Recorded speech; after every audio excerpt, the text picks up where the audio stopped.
sobre o dia 25 aqui de setembro de 2025. Foi a nossa segunda aula de japonês, a gente teve mudança de professores, dessa vez a aula foi um pouco mais interativa, assim, então a gente foi explorando um pouco os assuntos, a professora perguntando como que era no Brasil, com relação, por exemplo, ao folclore de fantasmas e outros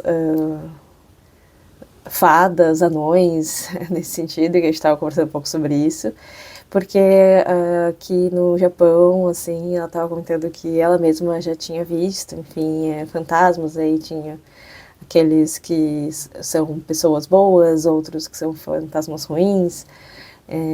Inclusive, eu já assisti muito anime sobre esses temas também, então entendo de onde vem esse contexto. E também a questão de ser muito forte aqui, honrar e agradecer os antepassados, né? Então, ela falou que todo mundo tem esse costume de fazer o que eles chamam de hakamairi, né, de ir ali nos túmulos para agradecer, conversar, enfim, com os antepassados. A gente conversou também sobre religiões, então qual que é a religião predominante aqui no Japão, ela perguntou com relação ao Brasil também. Algo interessante aqui que as duas maiores são o shintoísmo e o budismo, e aí por isso que tem em muitos lugares o que são os templos, que são os oterás, aqui no Japão, e tem também os jinjas, que são os santuários shintoístas. Nesses santuários shintoístas você consegue identificar principalmente porque nas entradas tem um tori, que é aquele portão, que inclusive lá no bairro da Liberdade, em São Paulo, tem um tori vermelho, né? Tem um portão grande vermelho ali numa das ruas, nesse bairro que tem muitos restaurantes e japoneses e asiáticos, mercearias também. Aí a gente foi aprendendo algumas palavras soltas também em japonês conforme a conversa foi fluindo, inclusive sobre shokugyo, que é trabalho, ocupação, né? Então, para você, no caso, ela estava perguntando se a gente sabia qual que era a ocupação anterior dela e do outro professor que a gente teve aula.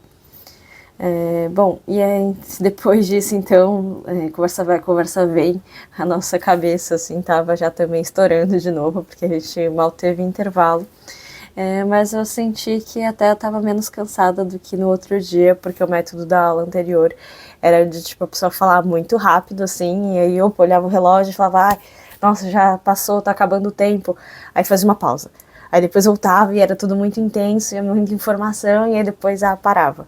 Aí hoje foi, mesmo quando ela perguntava alguma coisa, ela dava tempo pra gente tentar se esforçar e tentar pensar e responder.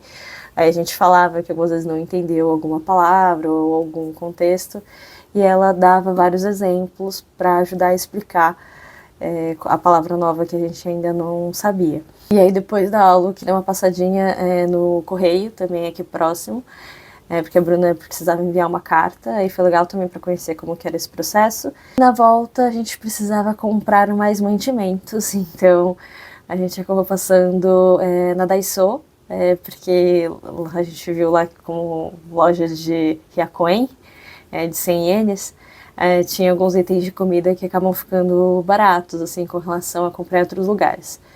E depois a gente passou também no mercado e a gente voltou para casa aqui, e a ideia hoje foi pegar e descansar um pouco mais, comer aqui em casa mesmo, fiz um gohanzinho assim, para comer junto com essas coisinhas que eu comprei. Tá dormindo mais cedo hoje. Tá chegando também um outro brasileiro que vai estudar aí na Universidade de Okayama, e a ideia também é que a gente se encontre em breve, inclusive no final de semana, a gente deve sair juntos para conhecer uma região aqui que é bem famosa, que o pessoal fala de Kurashiki.